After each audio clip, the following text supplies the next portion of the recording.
चित्तौड़गढ़ नगर परिषद ने पिछले एक दशक में स्टेचू और मूर्तियों पर करोड़ों रुपए खर्च किए, लेकिन शहर की इन धरोहरों की मौजूदा बदहाली नगर परिषद की घोर अनदेखी और उदासीनता को उजागर करती है। इसका सबसे बड़ा उदाहरण कलेक्ट्रेट गेट के पास स्थित मीरा की डोली की प्रतिमाएं हैं, जो आज उपेक्षा और जर्जरता का प्रतीक बन चुकी हैं।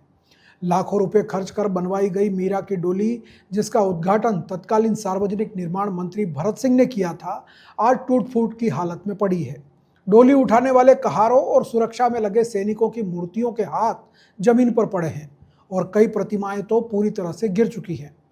इन धरोहरों की इस दुर्दशा पर नगर परिषद के किसी भी अधिकारी या प्रतिनिधि ने अब तक ध्यान देना जरूरी नहीं समझा है। सबसे चौंकाने वाली बात यह है कि नगर परिषद हर साल इन मूर्तियों के रखरखाव और सफाई के नाम पर लाखों रुपए खर्च करती है।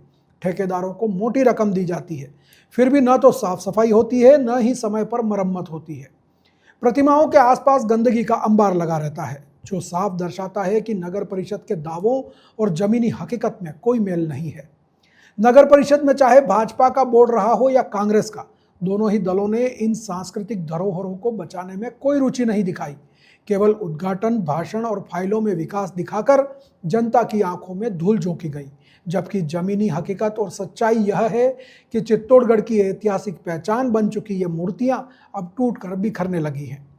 नगर परिषद की इस घोर लापरवाही ने न सिर्फ शहर की संस्कृति के साथ खिलवाड़ किया है, बल्कि जनता के टैक्स के पैसों की बर्बादी भी साफ तौर पर उजागर हो रही है। अब सवाल यह है कि क्या प्रशासन इन बर्बाद होती धरोहरों की ओर देखेगा या सब कुछ इसी तरह मलबा बनता रहेगा।